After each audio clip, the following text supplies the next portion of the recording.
اعوذ باللہ من الشیطان الرجیم بسم اللہ الرحمن الرحیم۔ دریا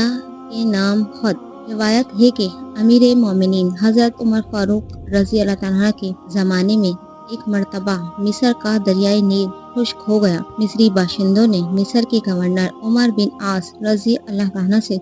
فریاد کی اور یہ کہا کہ مصر کی تمام تر پیداوار کا دار و مدار اسی دریائے نیل کے پانی پر ہے۔ کہ امیر، اب تک ہمارا یہ دستور رہا ہے کہ جب کبھی بھی یہ دریا سوکھ جاتا تھا تو ہم لوگ ایک خوبصورت کنواری لڑکی کو اس دریا میں زندہ دفن کر کے دریا کی بھینٹ چڑھایا کرتے تھے۔ یہ دریا جاری ہو جایا کرتا تھا تو ہم کیا کریں؟ گورنر نے جواب دیا کہ ارحم الراحمین اور رحمت للعالمین کا رحمت بھرا دین ہمارا اسلام ہرگز کبھی بھی اس بے رحمی اور ظالمانہ فعل کی اجازت نہیں دے سکتا، لہذا تم انتظار کرو کہ دربار خلافت میں خط لکھ کر دریافت کرتا ہوں، وہاں سے جو حکم ملے گا ہم اس پر عمل کریں گے۔ چنانچہ ایک شخص گورنر کا خط لے کر مدینہ منورہ پہنچا، دربار خلافت میں حاضر ہوا۔ امیر مومنین رضی اللہ عنہ نے گورنر کا خط پڑھ کر دریائے نیل کے نام ایک خط تحریر فرمایا، جس کا مضمون یہ تھا کہ یہ دریائے نیل اگر تو خود بخود جاری ہوتا تھا تو ہم کو تیری کوئی ضرورت نہیں ہے، اور اگر تو اللہ تعالیٰ کے حکم سے جاری ہوتا تھا تو پھر اللہ تعالیٰ کے حکم سے جاری ہو جا۔ امیر مومنین رضی اللہ عنہ نے اس خط کو اس شخص کے حوالے کرتے ہوئے فرمایا اور حکم دیا میرے اس خط کو دریائے نیل میں دفن کر دیا جائے۔ چنانچہ آپ کے فرمان کے مطابق گورنر مصر نے اس خط کو دریائے نیل کی خشک ریت میں دفن کر دیا۔ خدا کی شان کے جیسے ہی امیر مومنین رضی اللہ عنہ کا خط دریا میں دفن کیا گیا، فوراً ہی دریا جاری ہو گیا اور اس کے بعد پھر کبھی خشک نہیں ہوا۔ سبحان اللہ۔ اس روایت سے معلوم ہوا کہ جس طرح ہوا پر امیر مومنین حضرت عمر رضی اللہ عنہ کی حکومت تھی، اسی طرح دریاؤں کے پانی پر بھی آپ کی حکمرانی کا پرچم لہرایا تھا، اور دریاؤں کی روانی بھی آپ کی فرمانبردار خدمت گزار تھی۔ ایک اور جگہ روایت ہے کہ آپ رضی اللہ عنہ کی خلافت کے دور میں ایک مرتبہ ناہگاہ ایک پہاڑ کے غار سے ایک بہت ہی خطرناک آگ نمودار ہوئی، اس نے آس پاس کی تمام چیزوں کو جلا کر راکھ کا ڈھیر بنا دیا۔ جب لوگوں نے دربار خلافت میں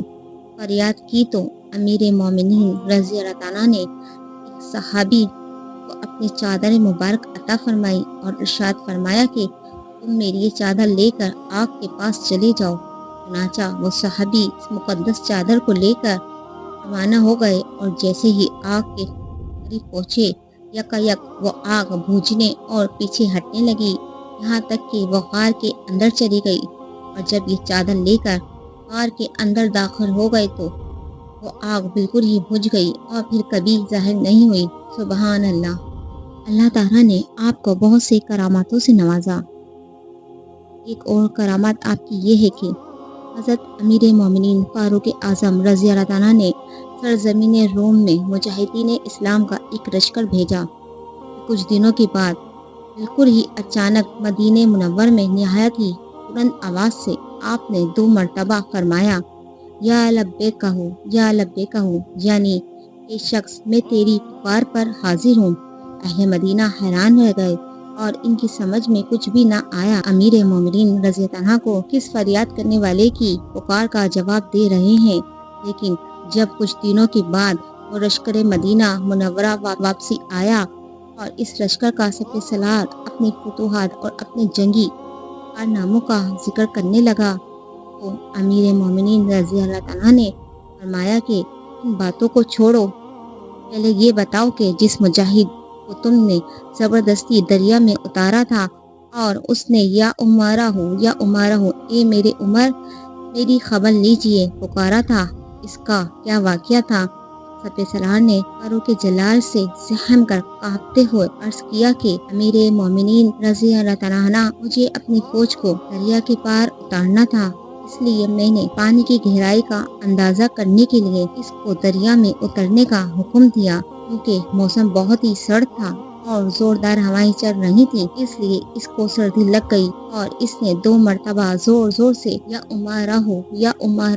کہہ کر آپ کو پکارا، پھر یکایک اس کی روح پرواز کر گئی۔ خدا گواہ ہے کہ میں نے ہرگز اس کو ہلاک کرنے کی ارادے سے دریا میں اترنے کا حکم نہیں دیا تھا۔ جب اہل مدینہ نے سپہ سالار کی زبانی یہ قصہ سنا تو ان لوگوں کی سمجھ میں آ گیا کہ امیر مومنین رضی اللہ عنہ نے ایک دن جو 2 مرتبہ یا لبیک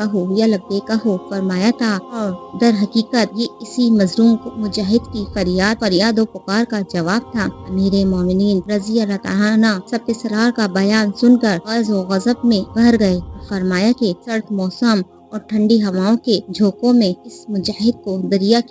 کی گہرائی میں اتارنا ایک قطرے خطا کے حکم میں ہے، لہذا تم اپنے مال میں سے اس کے وارثوں کا خون بہا ادا کرو اور خبردار آئندہ کسی سپاہی سے ہرگز